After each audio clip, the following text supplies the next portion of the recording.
ஒரு மகிழ்ச்சியான செய்தி. இதயம் நலனையின் விலை லிட்டருக்கு ரூபாய் 105 குறைஞ்சிருக்கு. செப்டம்பர் 2023ல 1 லிட்டர் இதயம் நலனையின் அதிகபட்ச விலை ரூபாய் 503. ஆனா இப்ப 1 லிட்டர் இதயம் நலனையின் விலை ரூபாய் 398 மட்டும்தான் தமிழ்நாட்டுல. அப்ப இனிமே எல்லாரும் இதயம் நலனை வாங்கலாம் இல்ல? வணக்கம். செய்தி சுருக்கம். பொள்ளாச்சி பாலியல் வழக்கு ரூபாய் 25 லட்சம் கூடுதல் நிவாரணம். தமிழக அரசு வெளியிட்டுள்ள அறிக்கையில் கூறியிருப்பதாவது: பொள்ளாச்சி பாலியல் வன்கொடுமை வழக்கில் குற்றவாளிகள் 9 பேருக்கு சாகும் வரை ஆயுள் தண்டனை என வழங்கப்பட்டுள்ள கடுமையான தண்டனை குற்ற செயலில் ஈடுபட முனைவோருக்கு ஒரு கடுமையான எச்சரிக்கையாக இருக்கும். பொள்ளாச்சி பாலியல் வழக்கில் கோவை நீதிமன்றம் வழங்கிய தீர்ப்பில் பாதிக்கப்பட்ட பெண்களுக்கு ரூபாய் 85 லட்சம் நிவாரணம் வழங்க உத்தரவிட்டுள்ளது. இவ்வழக்கில் பாதிக்கப்பட்ட பெண்கள் தைரியமாக முன்வந்து புகார் அளித்தது மட்டுமல்லாமல் நீதிமன்ற விசாரணை குழு ஒத்துழைப்பு அளித்ததன் அடிப்படையிலேயே இந்த வழக்கில் குற்றவாளிகளுக்கு தண்டனை கிடைத்துள்ளது. பாதிக்கப்பட்டவர்களுக்கு நியாயம் கிடைத்துள்ளது. அத்தகைய நியாயத்திற்காக துணிச்சலுடன் போராடிய பெண்களின் தைரியம் பாராட்டுக்குரியது. அந்த வகையில் நீதிமன்றம் உத்தரவிட்ட மொத்த நிவாரணத் தொகையாக ரூபாய் 85 லட்சத்திற்கும் கூடுதலாக பாதிக்கப்பட்ட பெண்கள் ஒவ்வொருவருக்கும் தலா ரூபாய் 25 லட்சம் என நிவாரணத் தொகையை உயர்த்தி வழங்க முதல்வர் ஸ்டாலின் உத்தரவிட்டுள்ளார் என அந்த அறிக்கையில் தமிழக அரசு தெரிவித்துள்ளது. துணைவேந்தர் தேர்தல் குழுவில் கவர்னர் நீக்கம், அரசிதழ் வெளியீடு. தமிழகத்தில் திமுக ஆட்சி அமைந்தவுடன் பல்கலைக்கழகங்களின் வேந்தர் பதவியில் முதல்வரை நியமனம் செய்யும் வகையிலும் துணைவேந்தர்களை அரசே நியமனம் செய்யும் வகையிலும் மாநில பல்கலைக்கழகங்களின் சட்ட விதிகளில் மாற்றம் செய்வது தொடர்பான தீர்மானங்களை சட்டசபையில் நிறைவேற்றி கவர்னரின் ஒப்புதலுக்கு அனுப்பி வைத்தது. கவர்னர் காலம் தாழ்த்தி வந்த நிலையில் சுப்ரீம் கோர்ட்டில் தமிழக அரசு வழக்கு தொடர்ந்தது. இதனை விசாரித்த சுப்ரீம் கோர்ட் கவர்னர் கிடப்பில் வைத்திருந்த அனைத்து மசோதாக்களையும் நிறைவேற்றி தீர்ப்பு வழங்கியது. இந்த தீர்ப்பின் அடிப்படையில் பல்கலைக்கழகங்களின் துணைவேந்தர்களை நியமிக்கும் நடவடிக்கைகளை தமிழக அரசு துவங்கியுள்ளது. இந்த நிலையில் மாநில அரசின் கட்டுப்பாட்டில் உள்ள அண்ணா பல்கலைக்கழகம் உள்ளிட்ட பல்கலைக்கழகங்களின் துணைவேந்தர்களை நியமிப்பதற்கான தேர்தல் குழு குறித்த விதிகளில் திருத்தங்களை மேற்கொண்டு அது அரசிதழில் வெளியிடப்பட்டுள்ளது. அதில் கூறப்பட்டுள்ளதாவது: அண்ணா பல்கலை துணைவேந்தரை பரிந்துரைப்பதற்கான 3 அடங்கிய தேர்தல் குழுவில் அரசின் பிரதிநிதிகள் பங்கேற்பர்.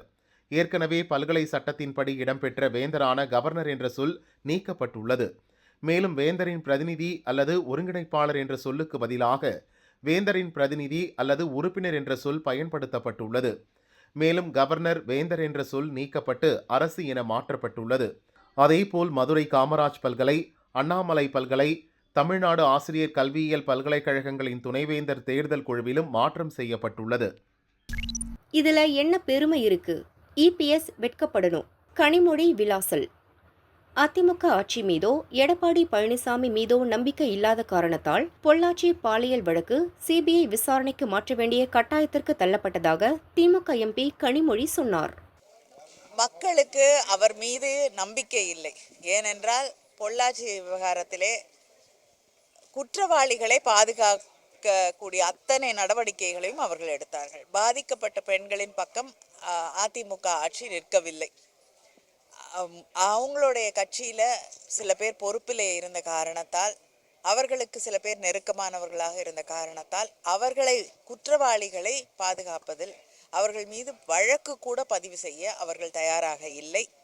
அப்படிப்பட்ட சூழ்நிலையிலே யாருக்கும் அதிமுக ஆட்சி மீதோ திரு எடப்பாடி பழனிசாமி அவர்கள் மீதோ நம்பிக்கையே இல்லை என்ற காரணத்தால் தான் அவர்கள் அதை சிபிஐக்கு மாற்ற வேண்டிய ஒரு கட்டத்திற்கு தள்ளப்பட்டார்கள். அதனால் அவங்களா முன் சிபிஐக்கு மாற்றணும் அப்படிங்கிற ஒரு நிலைக்கு வரவில்லை. வழக்கு பதிவு செய்து ஒழுங்காக அவர்கள் வழக்கை நடத்தி இருந்தால், அவங்க ஆட்சியில் இருக்கும் பொழுது ஒரு நியாயம் கிடைக்கும் என்ற நிலை இருந்தால் சிபிஐக்கு மாற்றிருக்க வேண்டிய அவசியம் இல்லை.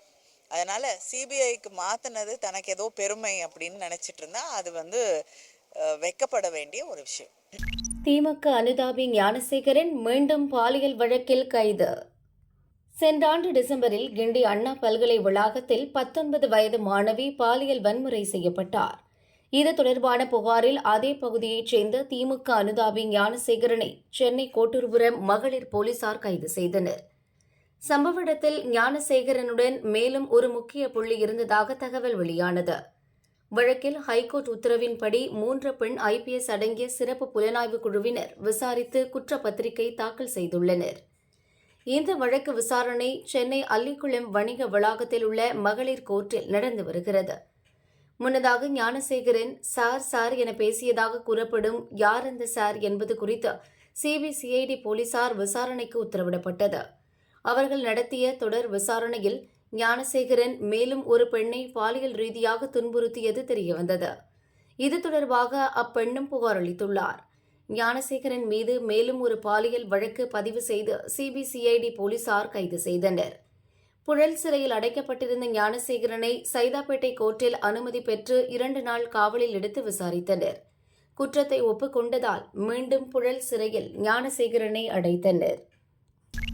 ஒரே மையத்தில் 167 பேர் சென்டம், தேர்வில் முறைகேடு, விசாரணை துவக்கம். சமீபத்தில் +2 பொதுத் தேர்வு முடிவுகள் வெளியாகின. அதில் வேதியியல் பாடத்தில் 3181 மாணவர்கள் 100க்கு 100 மதிப்பெண்கள் பெற்றனர். அதில் 1000க்கும் மேற்பட்ட மாணவர்கள் விழுப்புரம் மற்றும் கடலூர் மாவட்டங்களைச் சேர்ந்தவர்கள். இதில் விழுப்புரம் மாவட்டம் செஞ்சி ஒன்றியத்தில் உள்ள ஒரு பள்ளி மையத்தில் வேதியியல் பாடத் தேர்வு எழுதிய மாணவர்களில் 167 பேர் சென்டம் பெற்றுள்ளனர். மீதமுள்ள மாணவர்களில் பெரும்பாலானோர் 95 மதிப்பெண்களுக்கு மேல் பெற்றுள்ளனர். இதில் முறைகேடு நடந்திருக்கலாம் என குற்றச்சாட்டு எழுந்துள்ளது. இதையடுத்து இதில் தொடர்புடைய மேல்நிலைப் பள்ளியில் தேர்வு பணி செய்த அறை கண்காணிப்பாளர்கள், முதன்மை கண்காணிப்பாளர், துறை அலுவலர், வினாத்தாள் கட்டு காப்பாளர் உள்ளிட்டோரை பள்ளி கல்வித்துறை விசாரணைக்கு அழைத்துள்ளது. வழக்கறிஞர்கள் பெயரில் மிரட்டல், கமிஷனர் அலுவலகத்தில் கௌதமி புகார். நடிகை கௌதமி சென்னை போலீஸ் கமிஷனர் அலுவலகத்திற்கு ஆன்லைன் வாயிலாக அனுப்பியுள்ள புகார் மனு. சென்னை நீலாங்கரையில் எனக்கு சொந்தமான 9.90 கோடி ரூபாய் மதிப்புள்ள நிலத்தை எனக்கு தெரிந்த அழகப்பன், அவரது மனைவி நாச்சாள், மகன் சிவார், மருமகள் ஆர்த்தி, மைத்துனர் பாஸ்கர் மற்றும் அவர்களது கார் ஓட்டுநர் சதீஷ்குமார் ஆகியோர் அபகரித்தனர். அவர்கள் மீது 2 வழக்குகள் பதிவு செய்யப்பட்டன. சென்னை மத்திய குற்றப்பிரிவு போலீசார் அழகப்பன் மற்றும் அவரின் குடும்ப உறுப்பினர்களை கைது செய்தனர். அவர்கள் ஜாமீனில் வெளியே வந்து விட்டனர். இந்நிலையில் அழகப்பன் மற்றும் அவரது குடும்பத்தினர் எனக்கு சொந்தமான இடத்தில் கட்டுமான பணிகளை துவங்கியுள்ளனர். சட்டவிரோதமாக மின் இணைப்பு, குடிநீர் இணைப்பு பெற்றுள்ளனர். இதனால் கட்டுமான பணி நடக்கும் இடத்திற்கு சென்னை மாநகராட்சி அதிகாரிகள் சீல் வைத்துள்ளனர். இந்த நிலையில் வழக்கறிஞர்கள் என்ற பெயரில் எனக்கு மர்ம நபர்கள் வாட்ஸ்அப் வாயிலாக மிரட்டல் விடுத்து வருகின்றனர். எனக்கு எதிராக நீலாங்கரை காவல் நிலையம் முன் ஆர்ப்பாட்டத்தில் ஈடுபட இருப்பதாக போஸ்டர் ஒன்றை தயாரித்து எனக்கு அனுப்பியுள்ளனர். இவர்களால் எனக்கும் என் குடும்பத்தாருக்கும் ஆபத்து ஏற்பட்டுள்ளது. எனக்கு பாதுகாப்பு அளிக்க வேண்டும் என நடிகை கௌதமி சென்னை கமிஷனர் அலுவலகத்தில் ஆன்லைன் வாயிலாக புகார் அளித்துள்ளார். போர் நிறுத்தத்துக்கு பாகிஸ்தான் கதறியது ஏன்? நூலிழையில் தப்பிய விவிஐபி விமானம். பெஹல்காம் பயங்கரவாத தாக்குதலுக்கு நம் ராணுவம் பதிலடி தந்ததை அடுத்து பயங்கரவாதிகளுக்கு ஆதரவாக பாகிஸ்தான் ராணுவம் போரில் இறங்கியது. நம் நாட்டின் வடக்கு மற்றும் மேற்கு எல்லையோர நகரங்களை குறிவைத்து நூற்றுக்கணக்கான ட்ரோன்களை வீசியது. அனைத்தையும் நம் பாதுகாப்பு படையினர் தடுத்து அழித்தனர். அடுத்தடுத்து ட்ரோன்கள், ஏவுகணைகளை பாகிஸ்தான் வீசியதால் அடுத்த கட்ட நடவடிக்கையில் நம் விமானப்படை இறங்கியது. சென்ற 10ஆம் தேதி காலை பாகிஸ்தான் விமானப்படை தளங்களை குறிவைத்து அதிரடி தாக்குதல் நடத்தப்பட்டது. அன்று மதியமே அலறியடித்து கொண்டு போர் நிறுத்தத்துக்கு பாகிஸ்தான் ஓடி வந்தது. பாகிஸ்தானின் இந்த திடீர் ஞானோதயத்தின் பின்னணியில் மிகப்பெரிய அதிர்ச்சி வைத்தியத்தை நம் விமானப்படை அளித்தது தற்போது தெரிய வந்துள்ளது.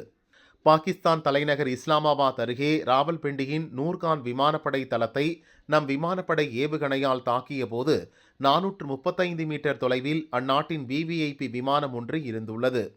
இதற்கான செயற்கைக்கோள் புகைப்படங்கள் இப்போது வெளியாகியுள்ளன. அதில் பல பகீர் உண்மைகள் வெளிச்சத்துக்கு வந்துள்ளன. ராவல்பிண்டியில் உள்ள நூர்கான் விமானப்படை தளம் வெறும் போர் விமானங்களுக்கு மட்டுமானது அல்ல. தலைநகர் இஸ்லாமாபாத்துக்கு அருகில் இருப்பதால் அதிபர், பிரதமர், இராணுவ தலைமை தளபதி, வெளியுறவு அமைச்சர் என மிக முக்கிய பிரமுகர்களின் விமான பயணத்துக்கு முக்கிய மையமாக உள்ளது. இதனால் அங்கு அதிநவீன ரேடார் கண்காணிப்பு மற்றும் அதிநவீன கட்டுப்பாடு கட்டளை அமைப்புகள் உண்டு. பாகிஸ்தானில் மிக முக்கிய பிரமுகர்களுக்காக G450, G4X என்ற வகை வெள்ளை நிற விமானங்கள் பயன்படுத்தப்படுகின்றன. இந்த விமானங்கள் அங்கு 3 உள்ளன. மே 10 தாக்குதலின் போது விவிஐபி விமானம் ஒன்று இருந்ததை செயற்கைக்கோள் புகைப்படங்கள் காட்டுகின்றன. நூலிழையில் அது தப்பி உள்ளது.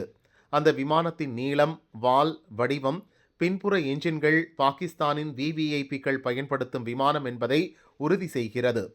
பாகிஸ்தான் ராணுவ தலைமை தளபதி அசீம் முனீர் பயன்படுத்தும் விமானம் போல் தெரிகிறது. சிக்கியது விவிஐபி விமானம்தான் என உறுதிப்படுத்தும் வகையில் அதே போன்ற விமானத்தின் அடுத்தடுத்த பயணங்கள் தொடர்பான படங்கள் உள்ளன. தாக்குதலில் ரேடார் கண்காணிப்பு, கட்டளை அமைப்புகள் அனைத்தையும் நம் படையினர் தகர்த்து விட்டனர் என்பதை செயற்கைக்கோள் படங்கள் காட்டுகின்றன. இதேபோல அந்த தளத்தில் இருந்த விமான எரிபொருள் நிரப்பும் டேங்கரும் தாக்குதலுக்கு பின் காணப்படவில்லை. தாக்குதல் துவங்கி 4 நாட்களிலேயே போர் நிறுத்தத்துக்கு பாகிஸ்தான் அவசரப்பட்டதற்கு இந்த செயற்கைக்கோள் படங்களே சான்றாக உள்ளன. போரை நிறுத்தாவிட்டால் தலைநகர் அருகிலேயே நடத்தப்பட்ட தாக்குதலின் இலக்கு பாகிஸ்தானின் உயர்ந்த தலைமையை நோக்கியும் திரும்பியிருக்கும் என்ற மரண பயத்தை அந்நாட்டுக்கு நம் படையினர் காட்டியுள்ளனர். இதனால்தான் அமெரிக்காவின் உதவியையும் பாகிஸ்தான் நாடியதாக கூறப்படுகிறது. சபரிமலை கோயில் நடை திறப்பு 5 நாட்கள் தரிசனத்துக்கு ஏற்பாடு. பிரசித்தி பெற்ற சபரிமலை ஐயப்பன் கோயிலில் வைகாசி மாத பூஜைகள் துவங்கியது. இதற்காக நேற்று மாலை 5 மணி அளவில் கோவில் நடை திறக்கப்பட்டது. தந்திரி கண்டரர் ராஜீவரர் முன்னிலையில் மேல்சாந்தி அருண்குமார் நம்பூதிரி நடையை திறந்தார்.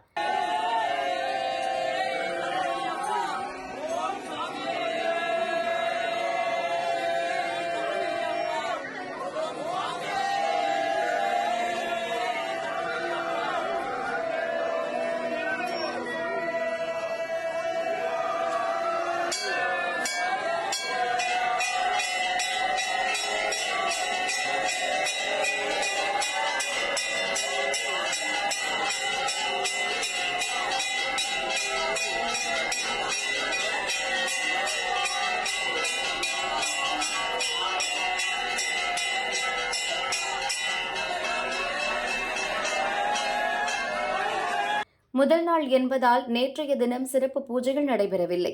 இன்று காலை கணபதி ஹோமம், உஷ பூஜை உள்ளிட்டவை நடந்தன. மே 19ஆம் தேதி வரை 5 நாட்கள் பக்தர்கள் சாமி தரிசனம் செய்யலாம். அதற்கான ஏற்பாடுகளை கோவில் நிர்வாகத்தினர் செய்துள்ளனர். ஜனாதிபதி திரௌபதி முர்மு இந்த மாதம் சபரிமலைக்கு வருவார் என்று முன்னர் அறிவிக்கப்பட்டது. கேரள மாநில அரசும் தேவசம் போர்டும் அதற்கான ஏற்பாடுகளை துவங்கின. இருப்பினும் இந்தியா பாகிஸ்தான் மோதலை தொடர்ந்து ஜனாதிபதி முர்முவின் சபரிமலை வருகை ஒத்திவைக்கப்பட்டது. இதன் காரணமாக 19ஆம் தேதி தரிசனத்திற்கு விதிக்கப்பட்ட கட்டுப்பாடுகள் குறைக்கப்பட்டுள்ளன.